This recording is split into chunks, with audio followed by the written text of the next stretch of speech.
seats. Don't be afraid to occupy the seats up here in the front. Plenty of room at the front. You're all very welcome.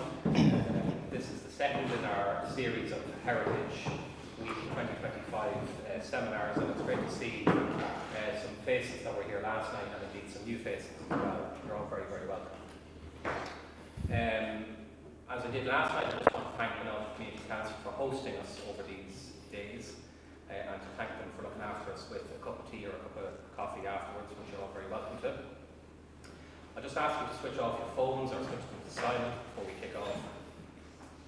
And just to let you know of the fire exits, the door you came in, one at the back of the hall through the kitchen and another here to my right, your left. The toilets, the gents' toilets are here and the ladies' toilets are at the back of the hall. We all have a family story, threads of lives, places and moments that have led us to where we are today. This workshop is designed to help you uncover those stories, whether you're just taking your very first steps into family history or looking a little bit deeper into the generations that came before you. Over the course of the talk, you'll learn how to work with essential records, birth, marriage, census, church, civil, and much, much more. Where to find them, both online and in local collections. As I say, you're more than welcome to join us for a cup of tea and a chat afterwards. We're very much delighted to be guided through this fascinating journey by our guest speaker today, a local man with a real passion for uncovering the past and a qualified genealogist. Please join me in giving a very warm reception to Mr. Jimmy O'Brien.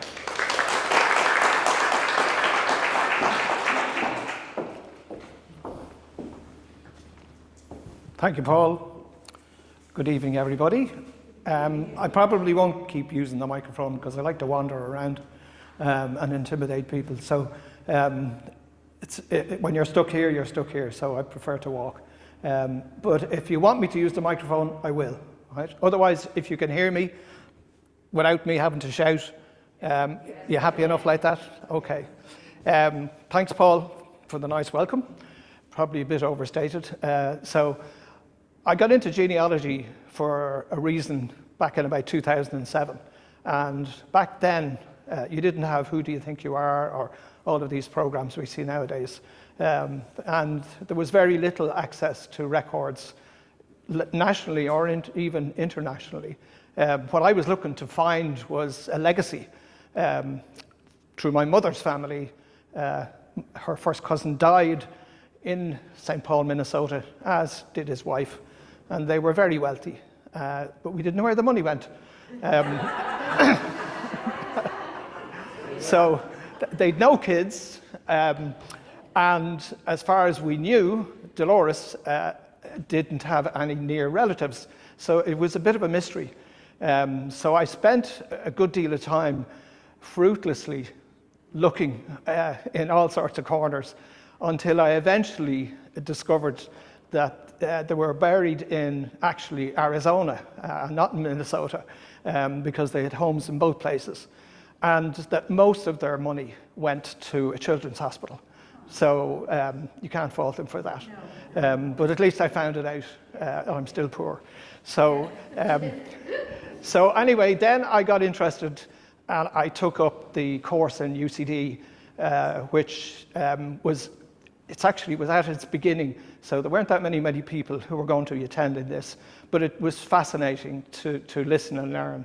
And gradually, I acquired knowledge, and then obviously things started to move where you could get records more easily, you could research what you were looking for. So I'm going to just go through, if you like, processes that you can use yourself. Some you pay for, others are free, right? Sometimes you get better results with the free ones than you could get with the ones you pay for, but also how to go about it as well. So you can see up on the screen, this is the theme for Heritage Week, Explore Our Foundations. So it's actually very appropriate that, you know, let's put it like this, family history, foundations, people are very interested in that. And people do like to find their roots, find who they were, and so on. And if you did a quick sum, right, and you say, yourself. And then you went back, parents, grandparents, great-grandparents, and so on. But if you go back 10 generations, you'll end up with 1,064 people. Now, in reality, that doesn't happen, right? And in reality, you'll never find them anyway. So, but that's just purely a mathematical sum. We tend to work from about 1700 onwards, sometimes beyond, depending on who the people were. Wealthy people, people who owned what we call landed estates, they had excellent records. They kept good records. When they were buried, they got headstones and so on. So they weren't that difficult to find. It's the great unwashed, quite literally, who are the hardest to find and the hardest to nail down. So I'll try and keep this as short as possible, right? Without boring everybody. Just get a drop of water in the meantime.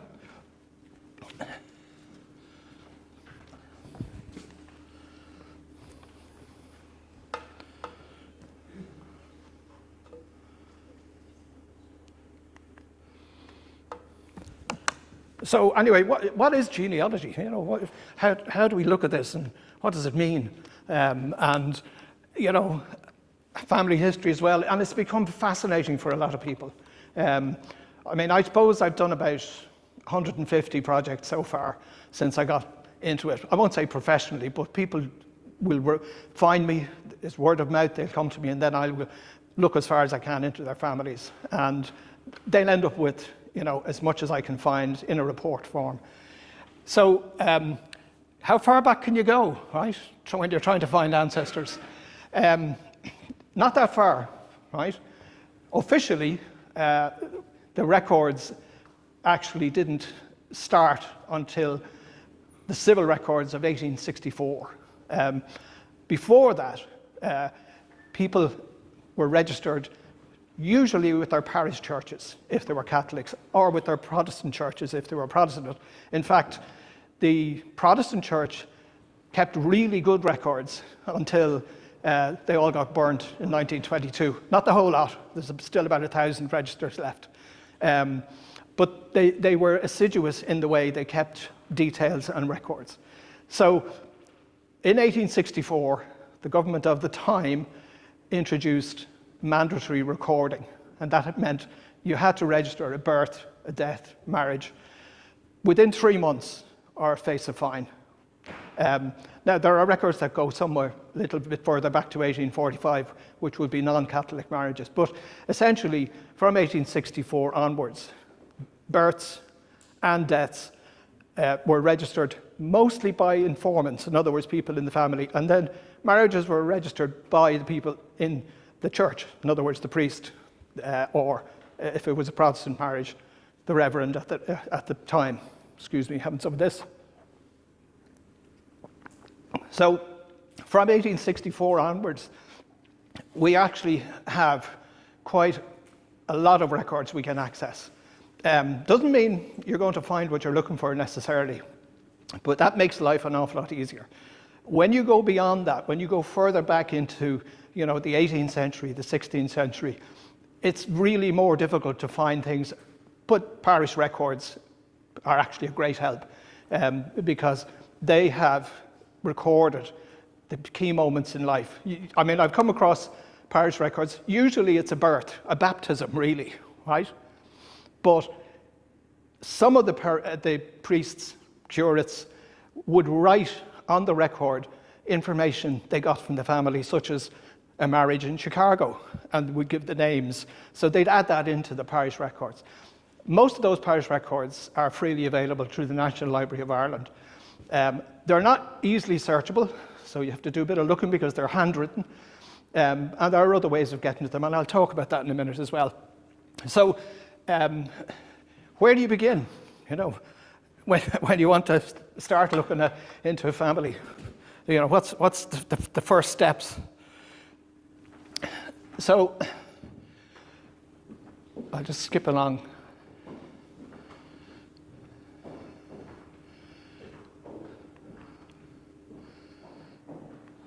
Come on, work.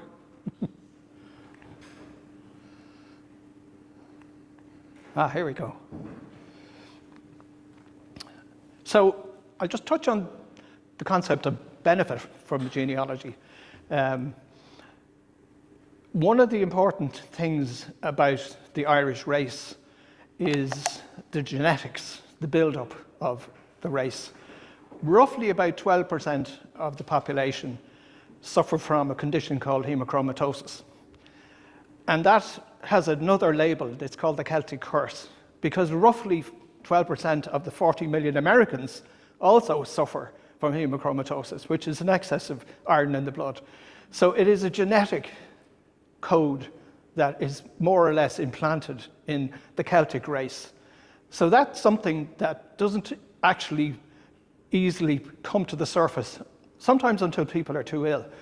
But you won't necessarily find it in records either. But what you will find in death records particularly is what people died from. Now, going back to the 19th century and the 17th, well, you won't get it in parish records as such, but from 1864 you'll get the cause of death. And some of the descriptions are not modern day descriptions, like fistitis is very common, but that's tuberculosis. So you will come across that. And then you will find... Sorry, I didn't hear that. What was the other name you said for tuberculosis? Fistitis. It's I can hardly ever spell it. Phthis, right? But it's another name for tuberculosis, right? Consumption is the third one, right? So, and then you will come across senile decay, which we know that as dementia now, right? So these were causes of death that people used in the middle of the 19th century. But it gives you a clue as to recurring patterns in people's lives. Heart failures are quite a trait in some families, and you will find the evidence that will show you that quite a long line of people suffer from some kind of heart condition. So that can sort of give you a clue as to what you might look out for yourself, right? But you can see the reasons like that we want to discover, you know, where ancestors lived and who lived with them, discover, you know, what they did for a living, and then also to look at, you know, what they died from, as I was saying, and also people who travelled, left Ireland, which of course we know were many. I'll be touching on it later, but the very first census in Ireland was in 1813, and the population was 6.1 million. Now, there is no evidence left of that census. It sadly isn't. It was destroyed again in 1922. So you can see that in 1813, as you go right through the 19th century with the famine and with emigration and so on, the population shrivels as you go through the years. And that's where census information comes in. That's really important. I need to be closer to this, do I? There you go. So where to start, right? I always tell people who come to me and want me to have a look at their family is to actually look at their family first. In other words, talk to their own family. There's nothing better than family memories, and people who fail to ask will never get the answers. There's a really good example of that because Dukas, I don't know if you're familiar with it, they carried out recent collection of about 30,000 copybooks that children in the 1930s were asked to write stories from their grandparents, right? And you can look that up on dukas.ie, and they're all over the country, including County Meath. And it gives you an enormous amount of information as to how people lived. There's cures in there, there's pishogues, there's all kinds of things, and they're wonderful stories. So looking back at your own family and asking the right people, and also, you know, not just your own family, but you can talk to, you know, aunts, uncles, blood relatives, relatives abroad, so on like that, even neighbours. And you will be amazed how much information you can pick up that way. But you have to have a start somewhere. So you have to have a basis for the family tree, if you like, where that's going to begin. So, come on. Do we need a new battery for this? Oh.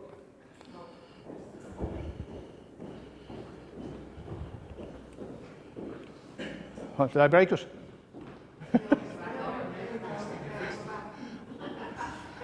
All right, where to look? That's where I wanted to be, where to look. All right, okay. So, well, you can see it there. So this is just a quick list of the places you can start looking, right? Like obviously nowadays online research is a fantastic tool, and it's something that, because of the internet, everybody has access to. But then you can pay money or you can get it for free, right? If you know where to look. Then you have desk research. And I always tell people that's really important. And when I mean desk research, I mean people looking written comments, diaries, letters. I recently had a project where I got a letter dated 1881 from New York, found in somebody's papers. And that's opened up a trail of four brothers who went on the Oregon Trail, went west back in the 1800s. Not that I've found them yet, right? People tended to disappear off wagon trains. But that type of information is really important if you can get your hands on it. Parish records. One of the things about parish records is most parishes don't want people coming nosing around in their records. It's inconvenient. And in many cases, you'll be told, oh, it was burnt in a fire, or we don't have them anymore, or whatever. But a lot of parish records in 1949 were microfilmed, and that's why they're available in the National Library, nli.ie. By the way, if you want to give me your email address and your name, I'll send you all these slides, so you don't have to take notes, right? So you can have all that once we get to the end of it. Right? But parish records, obviously, we're talking baptisms, marriages, and deaths, because burial isn't a sacrament. Deaths are hit and miss. You know, they really, sometimes they're recorded and other times they're not. The best place to find death records are in cemeteries. And obviously, we have a wonderful cemetery up the road in St. Mary's, and we have another great, what we call a graveyard, here down the left, right? And Paul, by the way, tomorrow evening, while I'm digging up ancestors tonight, he's going to bury them tomorrow night, right? But you can look at parish records, and it will give you clues. Like obviously, and a lot of them, by the way, are in Latin as well, right? Where you give it obviously the child's name, the mother and father's name, and it's usually the mother's maiden name, which is also useful. And then you have the witnesses, which would be possibly relatives, but may not be. But those are the type of key information that you look for. And as I said, it's available online, and I'll be explaining something else about being online and how to get to it later on. So, library research, I use it when I can. The reading room in Navan Library has massive amounts of information. I was researching a Huguenot family not so long ago, and the books are in there, and they tell the history of the Huguenots to Ireland and described how they came, what they did, because they were all skilled people, originally Dutch origin, but also French. And they came here and they invented industries like linen, like lace making, like carpentry. They brought that up a huge level. So the Huguenots did a tremendous amount, you know, to lift Ireland. And then, like, when you've done your library research, location research, and that's just walk around and look and find names of places and record them. And then when you see names of places, there's usually a clue in the name as to where a person might have resided. We heard last night Joe talking about John Mulvaney. I don't know, was everybody at this, but it's an amazing discovery that we had a man who nobody actually knew about, as famous as he was, and he was living up the road, at one stage. So location research, very important. Then burial grounds, Paul will talk about, but burial grounds are really important when it comes to actually finding out what happened to people. And I mean, as I said, we have the graveyard here with the cemetery up there. Old headstones are a mine of information, but let me just warn you that it's usually not advisable to use any kind of cleaning agents, wire brushes, nothing like that. There's a number of tricks. If you really want to get down on your hands and knees, apart from just plain water, you can just get a handful of grass and rub it on the stone. And amazingly, it'll bring up, like a wax rubbing, the wording. But then, when you're gone, the grass will wither or get washed away and does no harm at all. So it's a handy little tool to know, and there's always grass around. So, but going to burial grounds, some people make a kind of hobby of it. And like you can go into Glasnevin, where there's 1.5 million people buried, and you could be there and lost for days. But there are famous graves that people visit regularly. Plus, we have our own famous graves around here. So then, newspapers, directories, diaries, local history publications, they're really important. One of the good things about looking for people, especially in America, is that they used communication in the 19th century through directories, business directories, voter registration lists, and so on like that. And they're all available, right, to look at if you have to do that way. But we also have directories, like Tom's directory is one, which would be a directory of businesses in different parts of Ireland. That's been published for years. So then, as I say here, like radio and TV archives, again, most people probably wouldn't even think about that, but genuinely, there are some great stories on RT radio archives with names and events and so on, and you never know. Somebody you're looking for may well have got involved in that. But then the last one there, I'm sure you've all heard of that, DNA. I'm not even going to try and say the proper word of it anyway. I always caution people getting involved in DNA. One reason being, you can certainly submit your DNA to, there's 3 or 4 organizations will take your money. But the important thing about it is, let's say you pick ancestry.com, which is an offer on at the moment for $69. But if you decide to do, your little spit sample and send it off to them, all they're going to do is analyze it against their own sample. In other words, it's not against the whole world. It's against all the people who bought from Ancestry. That's all, right? Now, it's important too. I'll give you a quick little story.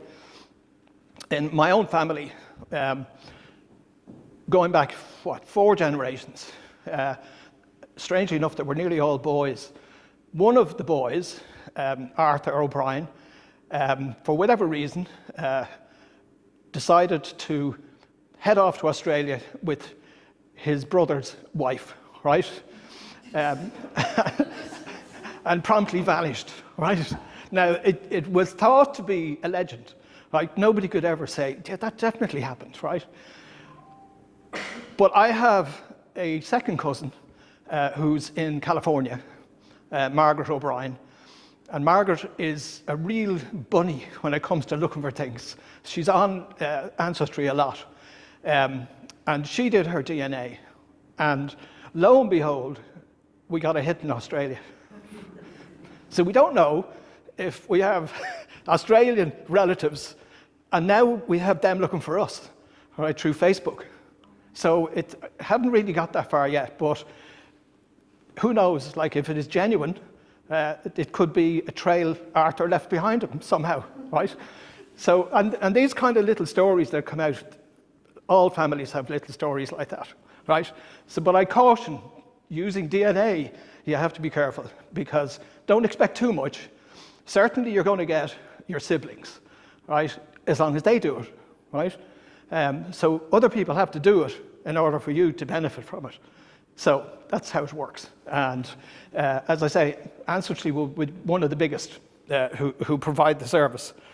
The other thing, I have to be honest about this, you have to decide, is your information safe? Is it private? Is it secure?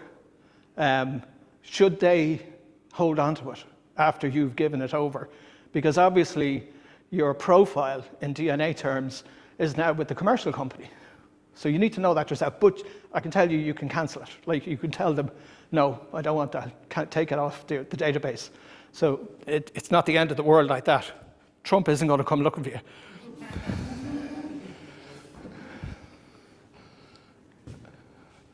Oh, here we go. Okay, so how am I doing? Am I boring you? No. Okay, all right, okay. So I'm just going to talk about online research for a moment, right? And in this area here is all where you don't have to pay anything to get it, right? And it's all readily available online.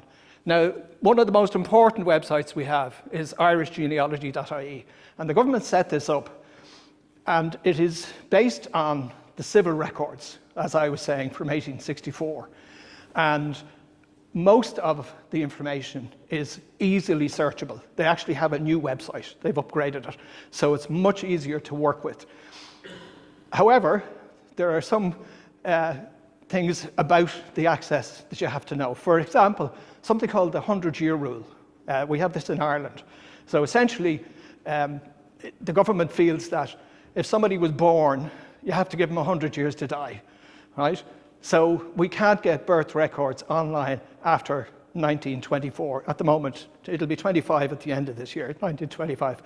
But you can get them all the way back to 1864, right? And marriage records, you can get up to 1947, and death records to 1974. So it's the birth records, which sometimes are the most vital ones that you need, that are restricted. And that's the same for census information, by the way, and I'll talk about census in a short while. So, familysearch.org, have we heard of that? Has anybody heard of that? Okay. Has anybody heard of the Mormons? Yeah. Okay, is anybody a Mormon here? Okay, well, without going into the Mormon history, the Mormon church was set up in 1830 by a man called John Smith, who claimed that in a field in New York, two angels came down, one was named Moroni, would you believe? Not spelled the Irish way, but they gave him 4 gold tablets, and on the tablets were all the laws of Mormon, and then they all melted. So people believed him, right? And he gathered up a flock, but down the road, there was another flock and another crowd who claimed that they'd been visited by God. They believe, by the way, the Mormon church is called the Church of Latter-day Saints of Jesus Christ, right? So you have to remember that, and there's a reason for that. But the Mormons are based in Utah, in a place called Provo. Coincidentally, Ancestry is also in Provo, but they're not linked, right? However, John Smith headed south, and he ended up in what was then called the Great Salt Lake, and they planted themselves in Utah, and they're still there. And it's an enormous church. It's worldwide. But they have a free website, familysearch.org. You should try it, right? There's 44 different categories of information and 44 different types of what we call in the catalogue. So you can look up births, deaths, marriages, wills, military, ships, crews, and it keeps going on. And because it's free, you can wander around and enjoy it. The only thing about the information is it's what we call index. It's not the actual document you might get from Irish Genealogy. But it is a really handy tool, because if you're looking to get a record that isn't searchable, in other words, it's not online because it's, say, 1930, 1940, whatever, they have the indexes up to 1958. So you can get that information, and then you can go into what's called the GRO, the General Registry Office, physically buy what you're looking for, which is in Werburgh Street in Dublin, using the reference that the Mormons have conveniently given you for free. So it's quite useful. Also, what they have, and gradually I think other people are getting their hands on it, are all the workhouse information.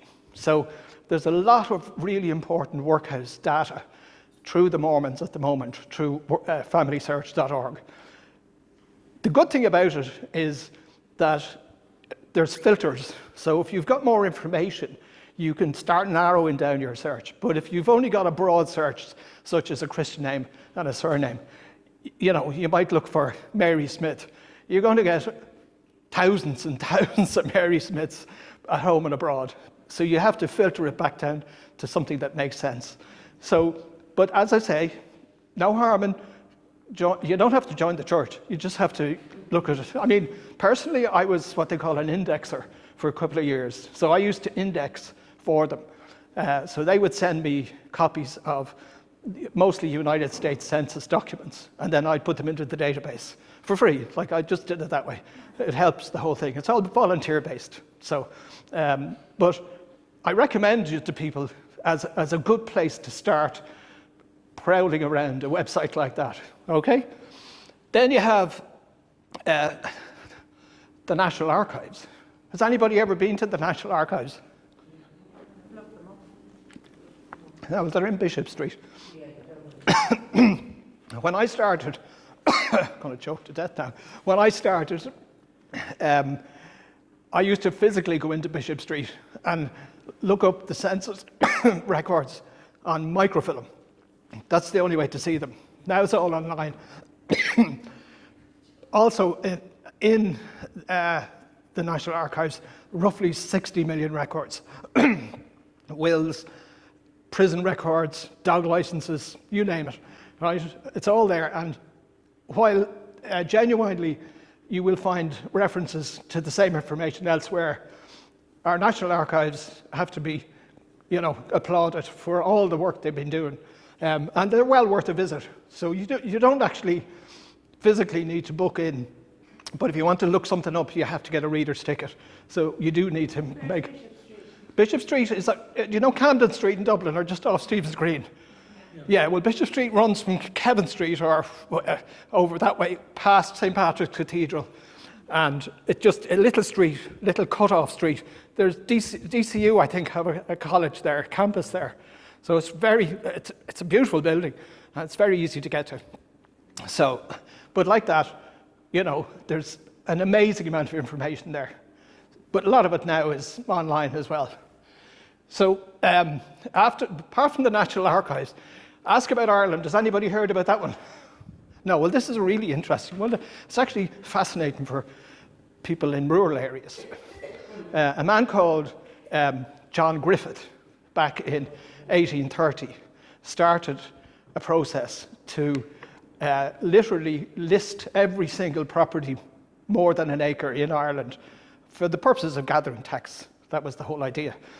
So he started with soldiers, military, and chains, and they marched around the whole country and they recorded everything down on paper. And actually the books still exist, and they're in the National Archives. And it's online. So you can physically go to Ask About Ireland, which is free, and you can type in first name, second name, county, townland, barony, parish, and you will get a list of the people who own the property in that particular area. And you will get maps to show you what size the property were. Bear in mind that when they were doing this survey, none of these people owned their land. They paid rent to landlords, right?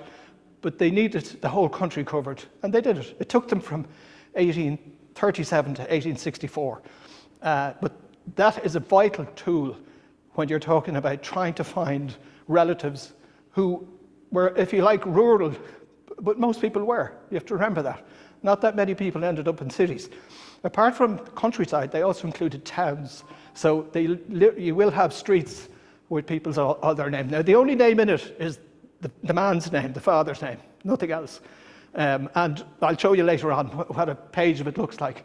But it's a really useful tool. Will it go back?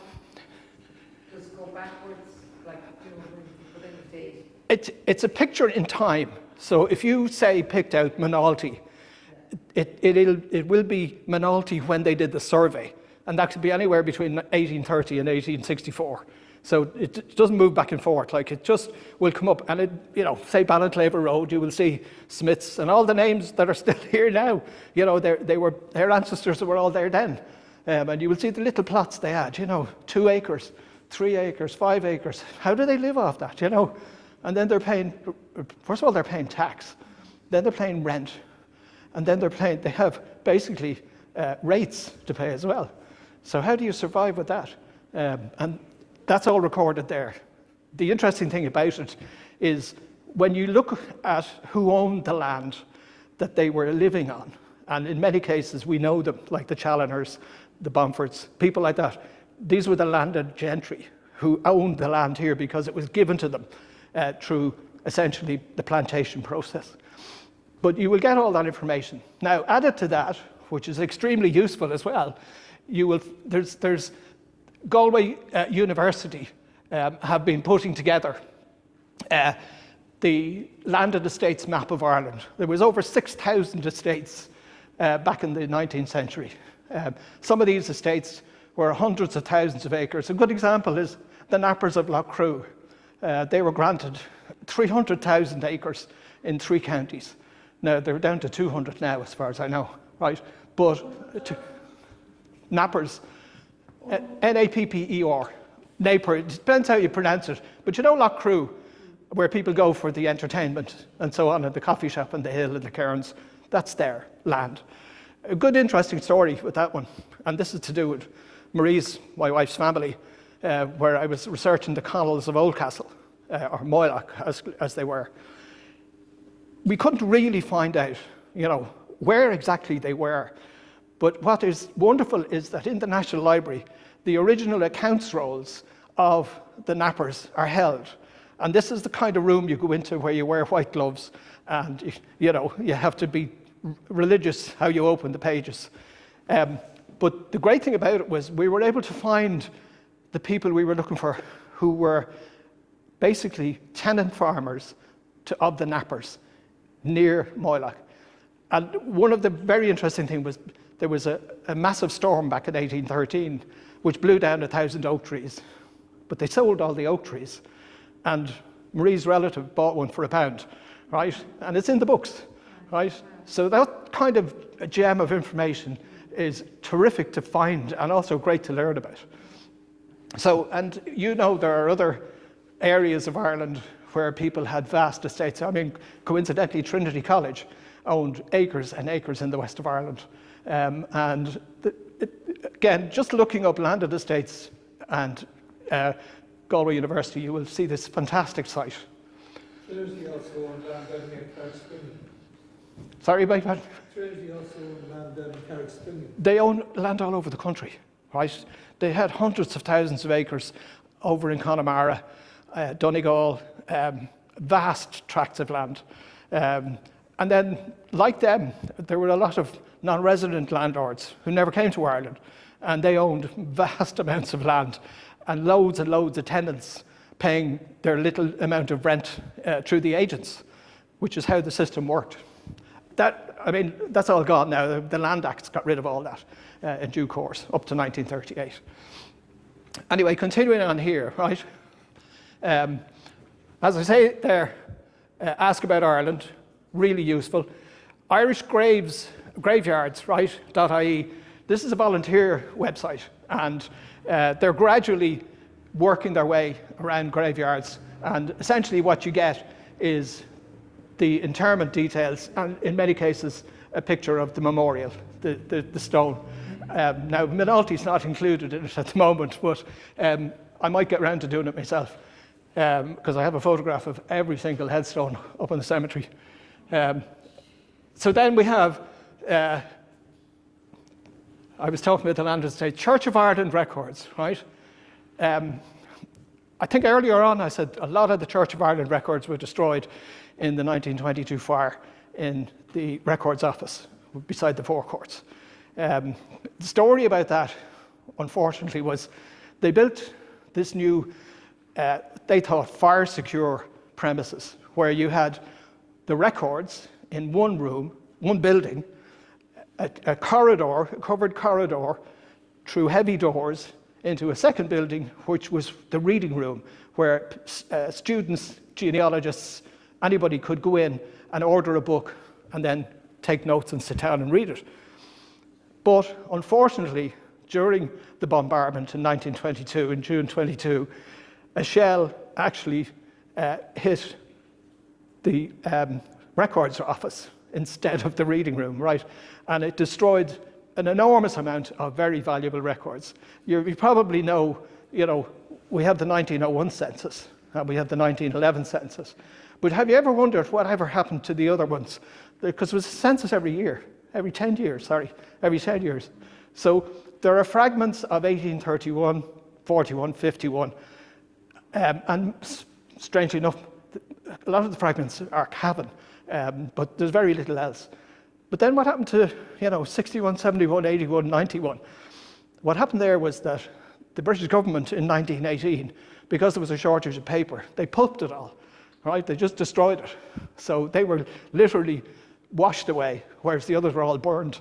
And I mean, it's well worth reading the story of the people who worked in the records office, because there are funny stories, because after this giant explosion, masses and masses of paper was blown into the sky like an atom bomb, and like people were finding it in their gardens and Howth, right? So they put out a call all over eastern Dublin and right out as far as Swords. Anybody finds a sheet of paper, please bring it in. And they got a lot back, right? The other thing about this, and you should watch out for it, is the virtual reality records. Now, this is a Trinity College-led scheme where they have been rebuilding the actual missing records through using people's references, their notes, any things they wrote down when they were reading records. So a lot of new information is coming online, and you will see that in virtualreality.ie at the record office. So again, it's well worth it to have a look at that if you're curious, because there's mention of Kells and there's mention of Minalty and so on like that. They're gradually building it up. So just quickly moving on. Oh yeah, I was talking about the Church of Ireland. Up in Rathgar, they have a library which you can go to, and you can look at the records that they have. I think I said earlier on, they have about 1,000 parish registers that survived 1922. Minalty's didn't, unfortunately. Out of about 13,000 in total, because they kept really good records, but they were destroyed in the fire. But what they have, they will allow you to look at, read, and it's freely available. There is a current online project where they're making that information available. So it will eventually become an online feature that you can look up, especially if people, are curious about what was in fact the official church for most of the time while the British were here. And in many cases, the British made sure that the Irish, the Catholics, chipped in. They had to pay for the local rector and his family, and they had to pay for the upkeep of the church. Now, you have to go back 100 years for that, but that eventually was done away with. There was what we call the Tide Allotment books still exist, and they're available through the National Archives. And listed in there are basically everybody who contributed to the official church, and the size of their holding, where they lived, and what they had to pay. And it's original documents, so it's well worth, again, having a look. By the way, all I'm telling you here, you're going to need weeks to do all this, right? So the second last one there is military records, military archives. Very, very useful. We have all these conflicts that happened. In Ireland, obviously, I'm talking about at the moment, and there are pension records, and there are a lot. And all the military records, again, easily accessed online, and you can find who you're looking for and where they were, what unit they were in. In the UK, military records are even better, right? Because they have the Commonwealth war graves, and they have other sources of information. And one of the cases I worked on was a soldier from Kildare who was sent out to Gallipoli, and the family legend was he was killed in action, right? but they never knew if that was the case. The only thing his wife ever got back was a comb and a piece of paper and a medal, right? But not him. So I went looking, and I found him buried in Alexandria in Egypt, right? And he died from typhoid. He never even got near Gallipoli. 40% of the Gallipoli force died from typhoid, right? So disease had a huge impact on the death numbers in that particular conflict. So, but they know where he is. His grave is marked, his name is on it, and I don't know if they've ever gone out, but you can look it up and there's a picture of it online. So that's the great thing about the UK. They do keep really good records. And they have a current situation where their 1921 census is available online. We don't, because we don't have a 1921 census, because of the obvious reasons, but we have a 1926 census, and that's going to be released next year. And that is going to be quite a revelation about information. I'll just tell you a little funny story about census information. I'm delaying myself here, but anyway. In the 1901 census, you would have come across relatives or people who you knew, and they would have put in on their household return form name, Christian name, surname, age, sex, read and write, usually not, what they did for a living, lots of them farmers, and then the important thing was the family then underneath that. Move on 10 years, right, and you come to basically the same information. So let's say John Smith in 1901 was 43, right, and then you go up to 1911, and he should really be 53, right, but suddenly he's 73, right, and the reason is that in 1908, the British government brought in the old age pension, right? And you had to be over 70, right? You had to be over 70 first of all. And then what happened was thousands of people applied. Far too many people applied, because you had all these people who were adding 15, 20 years to their age, between 10, but then nobody could verify it. So what they did, they were swamped in Dublin Castle with, I think it was 250,000 applications, right? So what they decided to do was, if you could go to a doctor, a priest, a school teacher, a Garda sergeant, and get him to verify the veracity of the information, you can have the pension. And that's what happened, right? Everybody got it, right? And many people suddenly got very old, right? But you'll come across that quite a bit, quite a lot, right? So the last thing I have there underneath the military archives is statueofliberty.org, right? Now this is Ellis Island. That's their headline address, right? And you've heard of Ellis Island, right? It was the main port of entry to the United States. Now ships went to Boston, Philadelphia, Baltimore as well. But Ellis Island, up to 1924, had millions and millions of people come through its doorways. Annie Moore was the first person with her two siblings to enter when they opened the new building back in, I think, 1854, I think it was. And there's a statue of her down in Custom House Quay in Dublin, right, as an immigrant going, and there's a statue of her in Ellis Island when she arrived. The wonderful thing about that is, first of all, the site's free, right? So you can actually go online and you can put in your search details. Usually it's a case of trying to find somebody who's traveled on a ship, gone west, and ended up in New York, and then maybe gone to Chicago, gone somewhere else. You just don't know at the time. But by looking that up information, you will actually find very quickly they have ship's manifests. In other words, these are the lists of passengers that they have, and who they were, and where they were from. And in many cases, you have name, age, profession, occupation, how much money they had with them. Many of them had $20, right? Their pocket money. And then who brought them, or who sponsored them, usually the father from where they were, who's meeting them, and where they were going to end up in the address. So it's absolutely invaluable to pinning down somebody who has gone to the United States, say back in 1901 or 1902, and you're not entirely sure where they ended up or how they got there. So that's a really important tool. And okay, they like you to donate if you're feeling generous enough, but you can also buy certified copies of the actual ship's manifest with the relative's name on it.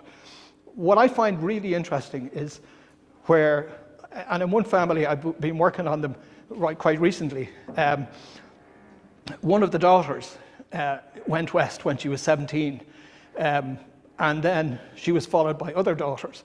But I wasn't really sure, did she travel alone? Was she with somebody? And then I discovered she actually went with a neighbour, right? Obviously a different name. And you wouldn't have known that, except Ellis Island have the record. Now, there are stories where people arrived on the ship, right? And the doctor came over and said, cough, and then they were sent back on the ship, right? Because they were ill. In fact, in one of our own family relatives, who, this is the Italian side, coming from Sicily, right? They arrived, mother, son, father, and she was ill and she was sent back to the ship. Now, she got back in again in another time. So there were cases of people who were completely denied access because they were ill. They had an infectious disease of some kind. And you will find that too. So that's really important to know how Ellis Island works. And I'd recommend, if you do get to go to New York, make a trip out. Never mind Statue of Liberty. Ellis Island is much more interesting. And it's a museum, essentially. Now, say that again? When did Ellis Island open? When did it originally open? Yeah. It was predated by is it Woodstock Island? It was in... That's the one in Ireland. Yeah, that's it. And then I think 1824 was the first Ellis Island. I'm scratching around my head for that, yeah. But the records are superb. That's the good thing about it. Now, let's see what we have next. Now, this is the money. This is where you have to pay, right? So, the most well-known is ancestry.com, who they're well established at this stage. They've roughly 60 billion records, and they're records from 80 different countries. And they're constantly updating, regularly, the records. The website is massive, and when I mean massive, you could get swallowed up trying to find something. I was recently working on a project, and they have what's called public member trees. These are family trees created by other people who have allowed access to anybody who's coming into the Ancestry browser, and you can find that. But in this particular case, I was looking for somebody called Owen McGuinness. And in those days, this is back in 1881, McGuinness was McGinnis, right? It wasn't just because the name McGuinness comes from Maccaneesa, right? And that comes from a Scottish man. His name was Angus, who came over with his brother. And the son of Angus became Maccaneesa, and that became McGuinness. And the gradual different name changes through the years. You'll end up, and it's very common to have McGinnis. The interesting thing about it was, I don't know, I lost my train of thought there for a second. Oh yeah, that when I was looking to find on the public member trees in Ancestry, there were 59,000 Owen McGuinness trees, right? Now, if you started on Monday, you'd still be there in the middle of the year trying to figure out which is which.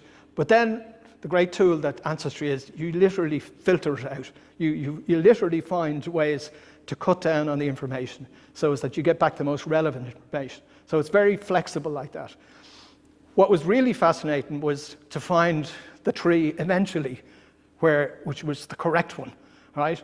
And then to find the layers after Owen McGuinness died, his son, his grandson, his great-grandson, and so on, right up to the present day, right?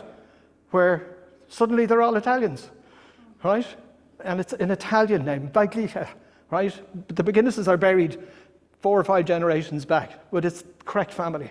Now, I've been in touch with them, trying to find out, who they are, where they are, to let them know, because they created the tree, so they do know they have an Irish connection. So that's what's useful about that you can find information like that. Now, if you simply went in and put in John Smith, Minalty, you'll discover there's 400 John Smiths in Minalty have ended up somehow in Ancestry, right? And which is which and who is who. So you have to sort of make sure you've got as much information about the person as possible in order to put in the search parameters for it. So Ancestry, it varies what you pay for it. You can get 14 days free trial at the moment on the basis that you take a month after that. And a month can be $59. Or if you go a month with newspapers.com and fold 3, it's $79. Then you discover, well, if you took 6 months, because some of this may take you 6 months, it's much cheaper and the prices start coming down. So it's actually, it depends on what you're looking for and how much you're prepared to invest. And it's available 24 hours a day, and it's always very quick with responses. Then we have findmypast.ie. Now it's very similar. It's similar type, but it's got an Irish leaning towards it. Findmypast.co.uk and findmypast.ie. What I find good about them is they have great parish records, right? And they have newspaper records. So you can find references in parish records. You won't get the record, but you'll find the reference and you can go and get it somewhere else, as long as you know how to do that. So, but I use Find My Past, and that's only €19 a month. And there's no restrictions. Then you just buy another month and so on like that. So, sorry. If you sign up to .ie, can you also go on the UK one? Yeah, it's the same one. Yeah. You don't have to sign up for that? Yeah, no, and the .ie has American records as well. So it has all the country choices. Yeah, even though they just took the label .ie because it's Irish, and it's the same website basically. You know, you will get access to the 1921 UK census through .ie anyway. Now, it's a bit of a trick because you only get an index, so you only get the names, you don't get the details. You have to pay for those, right? It's a couple of years ago since I've done, I think the subscription package you pay for, you either pay for maybe the Irish and British records, or you pay them for worldwide records or something like that. And Find My Past at Barton had more an Irish leaning or ex-British and Commonwealth countries if you're searching something about them at the start of cancer.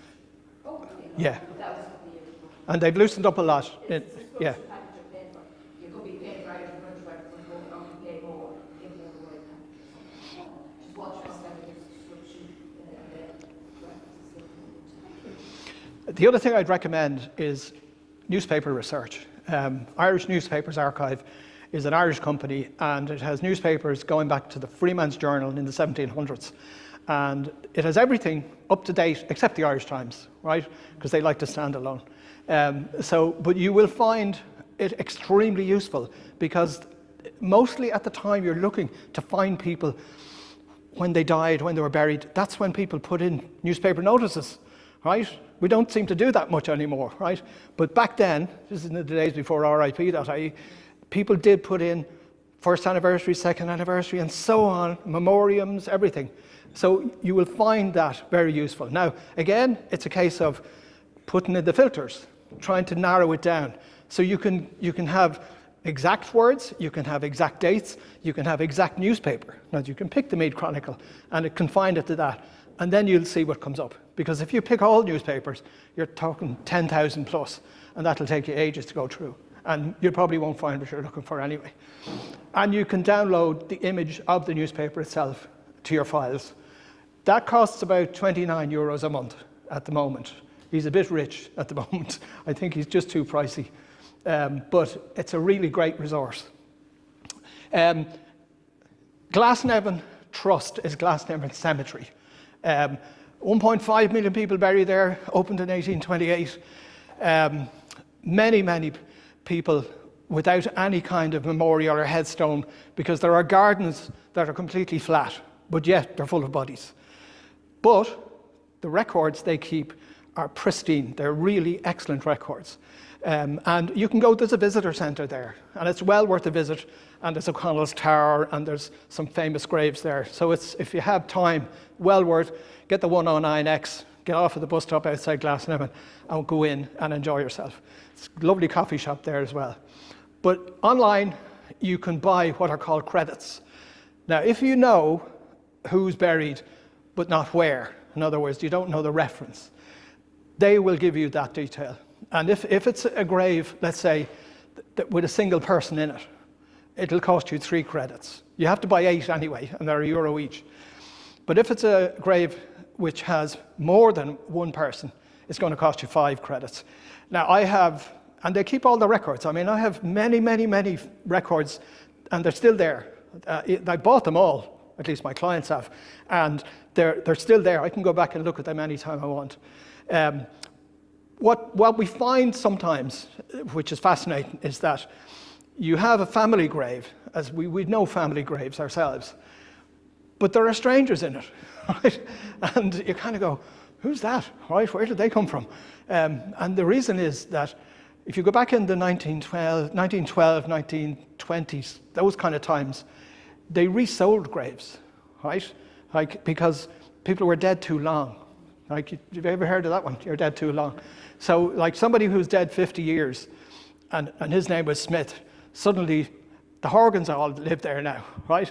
So it's one of those confusing things. And then you have a mystery to solve.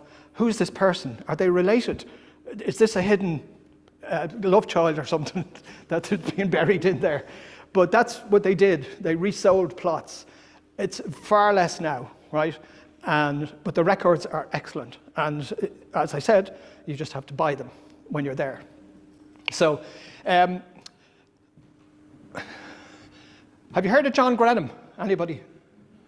John was the genealogist for the Irish Times for years, right? And he pioneered genealogy in the Irish Times, and he's still doing it. Like, he has a great blog that he brings out something every month that's really useful to genealogists. Some kind of workarounds, tips and tricks and so on. And I get every month, I get something from him that I really find useful. And he's also worked at creating proper records. There are records there, particularly census records, that are full of errors. If you remember, anybody who's looked up the 1901 and the 1911 census, they were all household forms. Now, most of them were filled out by RIC members, not by the people who lived in these houses. So their handwriting is pretty good, but for some reason, probably economy, in order to have them scanned and digitized, they sent them to India, right? And of course, then a lot of names like O'Brien, no apostrophes, no space, too much space. O becomes a Christian name. So there's a lot of errors, right? There are even currently errors. If you ever look up what's called Kings County and Queens County, that's Laois and Offaly, right? They're identical, right? And they shouldn't be. They should be different, right? But it's the same people in each county, right? And that's a major error which they still haven't fixed. But John Grenham is doing this on his own time and fixing these things on the database. Now, actually, I have to be honest, because the guys in India, having failed, they sent it to Canada to give them a go, right? And they had a good go at it, and a lot of it was cleaned up, which is why you can still look. Now, by the way, there's a new website coming out for the National Archives on the census, but it will only have 1901 and 1911. They're dropping the early 31, 41, 51, partly because there's so few records, partly because most of them actually are north of Ireland, with the exception of Cavan, as I mentioned before. So it's going to be a much narrower and more searchable website. The good thing about the National Archives and the census is it gives you a picture of the population at those particular times. Like, take your own surname and you'll find out how many people in Ireland were using your surname. So, and that kind of information I find people find fascinating. And we'll talk about surnames. What time is it, 11 o'clock yet? No? Sorry, once they've dropped it, where do you go to get that census? Sorry, say it again? Once they've dropped those two censuses, where do you go to? They're going to keep a ghost website in the background, right? Which is the old form that's still there. When you go to the census at the moment, a warning comes up. This website will be discontinued in a number of months, and then it points out what's only going to be available.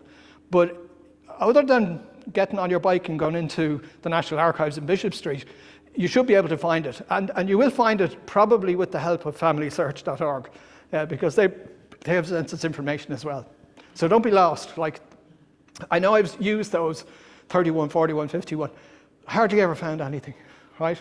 The only time I look at them is out of curiosity. Rarely find a link to a project I'm working on.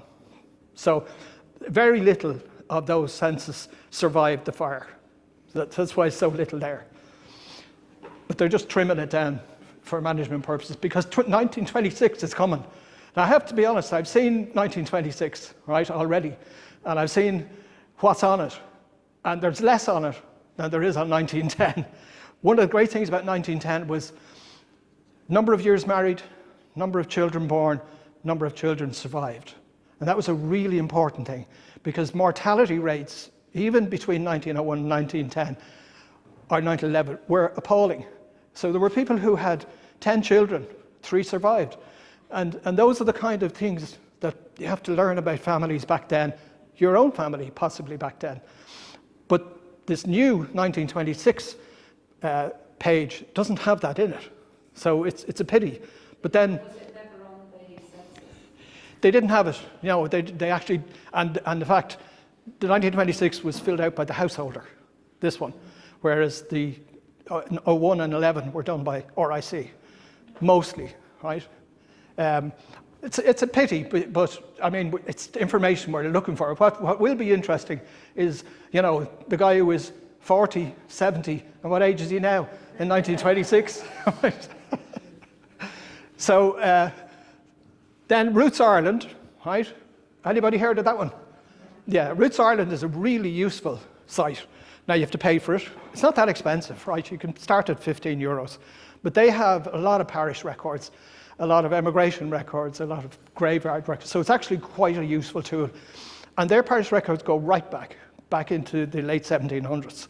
So, and the only danger is that you won't get enough information to clearly point to somebody you want in your project.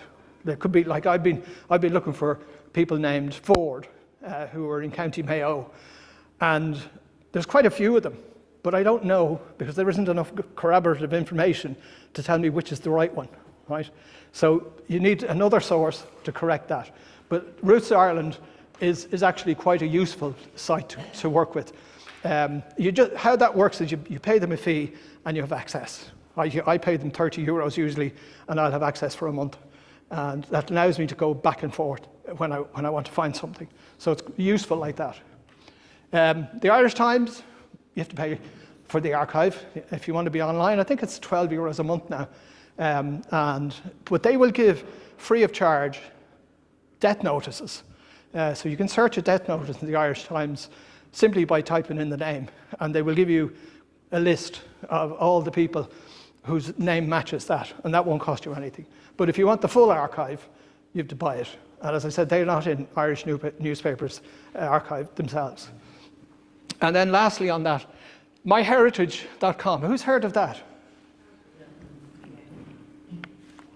What do you know of it? Very little, I'd say.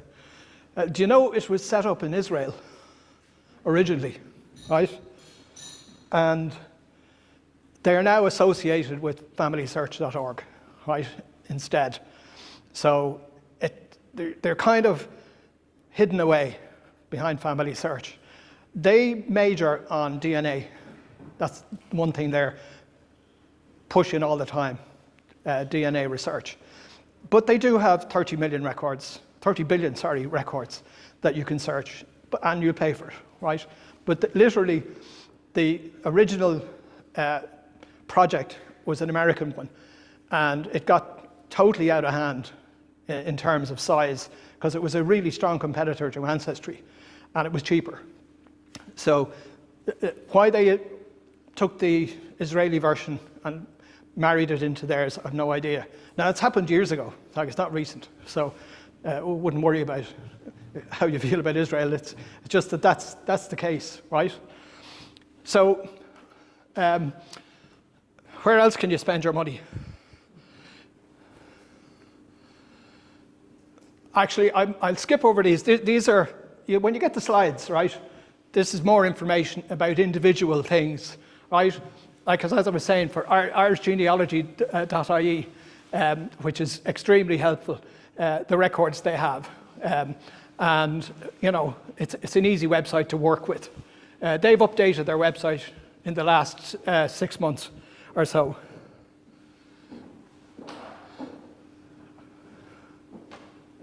This is about Family Search, and I've talked about them, right? National Archives, I've spoken about that. Ask About Ireland. That's a sample of a page from Griffith's valuation, right? So you can see on the left are Christian name, surname. You see where it says same there? I only took a little clip of it. That's a landlord who owns all the land that these people live on.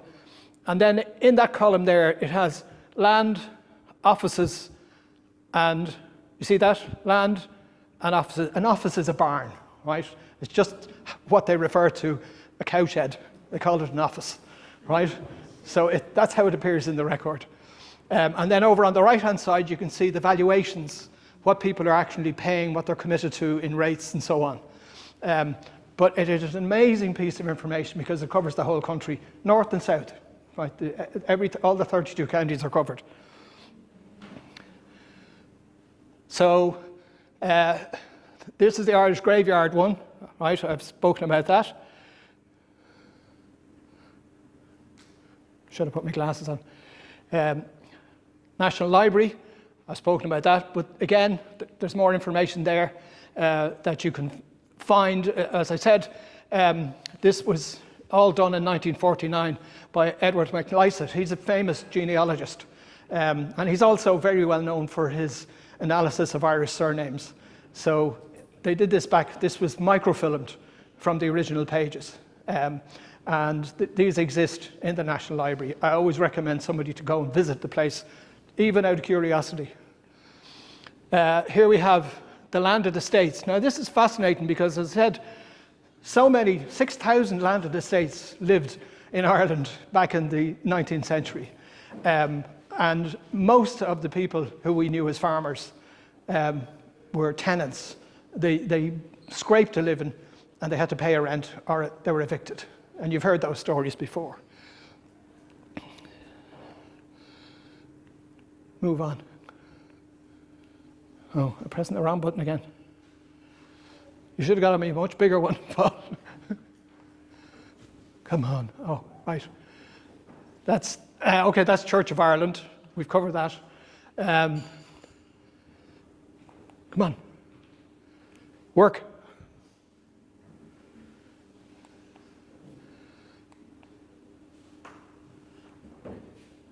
Press a button. My hands are sweaty. There you are. Okay, keep going. We talked about that, Statue of Liberty. Yeah, I'll give you a job. We've done all that, ancestry.com. You'll see that on the slides. Yeah, keep going. Go on. Newspaper archives. Yeah, seen that. Yeah. Newspaper.com. Yeah. Ireland. Yeah, done all that. Irish Times. Yeah. I didn't even need the slides. Surname. Now, just leave the surnames up for a second. I'll just talk about it for a second. I mean, Irish surnames are fascinating, right? Many of them were anglicised, or anybody ever seen Translations, Brian Friel's play? It's well worth going to see it, because that's all about Irish surnames becoming English. And there are simple ways of looking at this. Like, as I point out here, all the O's, like the O'Briens, we're just from somebody, like from Brian, from Neil, from Connell. That's all that means. Mock means son. Anyway, that's the word in Irish for son. So Mac this, Mock that. And they literally, that's how that works. But I mean, if you just take the O'Briens, like people always think of Brian Boru as the founder of the O'Brien dynasty, but it's actually his grandson who started using O'Brien. Now later on, as being Irish became less interesting, people dropped the O's. So there's quite a lot of names in the archives, in the census, with just Brian, where they've dropped. But then go back into the early 1920s and 1930s, and they brought their O back again, right? So it was kind of be less Irish, then for a while pretend to be English, then back to being Irish. Just as a point of interest, occasionally I have come across marriage records, census records, completely in Irish. People literally, as a protest, completed their census forms completely as Gaeilge. And my own granduncle, who was a professor of languages, he did that, right? So he was Liam O'Brien on his census, whereas William O'Brien would have been what he should have put down. Now, it was against the law to do that, believe it or not. But so many people did it, it was hardly worth their while trying to pick it up. But then when you're trying to find a marriage and you're looking for the English version and you can't find it, and suddenly there it is, all in Irish. And that was only in Rathgar, so it wasn't as if they read the Gaeltacht. You'll come across that as well. So a lot of our names come from what we call septs, right? These were the tribes that roamed around Ireland in different parts of Ireland. But then we imported names as well, right? Because the Anglo-Norman invasion of 1271 from through Wexford and came up through the southeast and into Dublin and so on, they brought their names with them and we adopted their names, right? Very comfortably. You know, they married into our Irish names and then we became their names. And also, you will have Huguenot names. Many of the Huguenot names have been Irishized, right, instead of being Anglicized.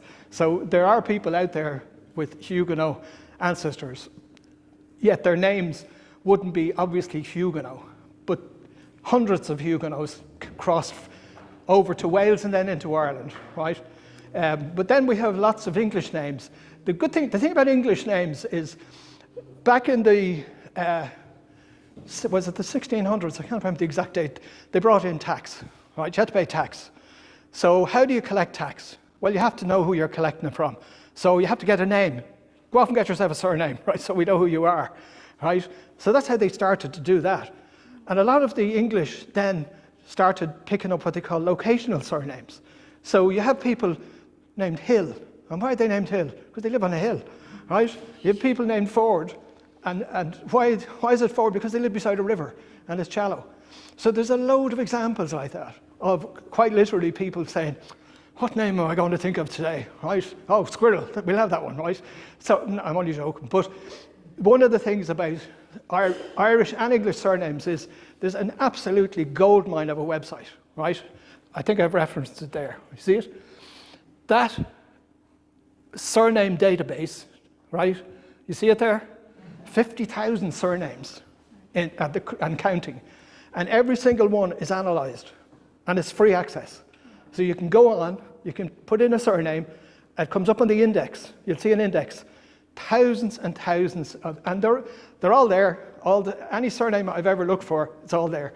And they will give you the history of how this surname was created, where it was predominant, and you know who used it most, and then if it appeared in the accounts rolls or this rolls of the parliamentary books. So it's a really useful tool. Can we go on one more? So I thought this is the last slide, right? So I just wanted to ask a question. Does everybody know what a second cousin is? Yeah. Does everybody know what a first cousin is? Yeah. Does anybody know what a first cousin once removed is? Yeah. And a second cousin once removed? Yes. Removed, by the way, the simple thing is, removed is generation. That's all it means, right? That's it's using a word to mean generation. So for example, right, if I've got a first cousin and she has, or he has, a son or daughter, they would be my second cousin, but my first cousin once removed. That's the same person. If they had a child, they would be my third cousin or my second cousin once removed. So it's a generational thing. So as you count the generations, you count the removes. And that's all it is. No more mystery about what removes are all about. Yeah, like for example, let's say I have a cousin, right? He or she, and they have a son or daughter, right? The daughter gets married and has a child. So my cousin's daughter is my second cousin or my first cousin once removed. It's because it's one step generationally. And if she has the child, that child is my second cousin once removed. Or you could say it's my first cousin twice removed, right? But the remove is just a generational thing, and it sounds fancier, but it confuses people, all the layers of cousins. I thought that the second cousin was, so my daughter and my cousin's daughter were second cousins. They are. Well, your first cousin's Yes. descendants are your second cousin. My cousin's daughter and my first cousin was removed. Yeah. Two daughters are second cousins. There. Yeah, you can work that out. How you do it is you pick a common grandfather, right? And use the grandfather as the base. So if he has 5 children, each of those have children. And the 5 children, including, let's say, one of your parents, they're all brothers and sisters. But then their children become cousins once removed, and so on. And you can work it on just the separation of generations. Coming forward or going backwards. Like if you want to go back, as I said earlier, 10 generations, you'll never find it. You have 1,000 people. But it's a case of counting the generations forward. And then the number of removes is the same as the number of generations. You don't follow me? First cousin's children are second cousins. Yes. First cousin's Yeah, but they're children. also first cousins once removed. Oh, yeah, well, that's, yeah. Yeah, exactly. That's like 1.5. Okay. Do you want me to explain how to make an atom bomb? Okay, is there any more questions? I'm not going to bore you anymore. County councils have civil records of all the burials. Say it again? You know the way it would be depending on parish records or graveyard headstones. Yes. Do the county councils not have civil records of all the burials? No, burial isn't a sacrament, first of all, No, I know right? that. Civil records, they should be kept carefully by county councils. They're not necessarily kept. How it works is the death certificate of the person. Nowadays it's much more modern, right? It's a big, long page. That will have the burial details as well on it. So they are done by the GRO, right? If you want a recent death of a relative, you apply online to the GRO, you pay the €11, and you will get a long, detailed death certificate, which will have the burial details as well. So that's how it works. It's But it this. won't actually help you to find a grave. Oh no, it won't, unless the grave has already been put into a database. There's no way to trace it. Unless the volunteers have gone out. If you've heard of Find a Grave or billion Graves, have you heard of those? Well, Find a Grave is owned by Ancestry. It was a volunteer organisation, but it just got too big for the guy who started it. And he basically built databases for individual cemeteries. And you could go and search that. Now, I mentioned it earlier. It was a project Father Joe and myself were going to work on, where I photographed all the headstones, and then we were going to create a database because we know who owns all the plots. But we never got around to it, right? And I could be dead by the time it's done, but you better hurry up. A lot of places it's not done, right? It's done in Kilberry, and it's done. It is done in Moylock. That's now over by Oldcastle. I'll tell you the funny story about that one. We went over there to see if we could find the grave of the Connells from Oldcastle in Moylock, and I met Father O'Brien, my namesake, and he said, "No, they're all burned in the fire." He'd no time for me. He didn't want to know. And so, but then I went up to Oldcastle, and what's the priest's name who sang? Father Ray. Yeah, he welcomed me with open arms, and he said, "Here's the photocopier. Copy your way. Do everything you want." So he was fantastic. Father O'Brien down in Moylock wasn't interested. It's We might need there, Jimmy. Yep. Jimmy will be in circulation at the back of the hall. So Yeah, sure. I'll be here. I'll give a big round of applause to Jimmy.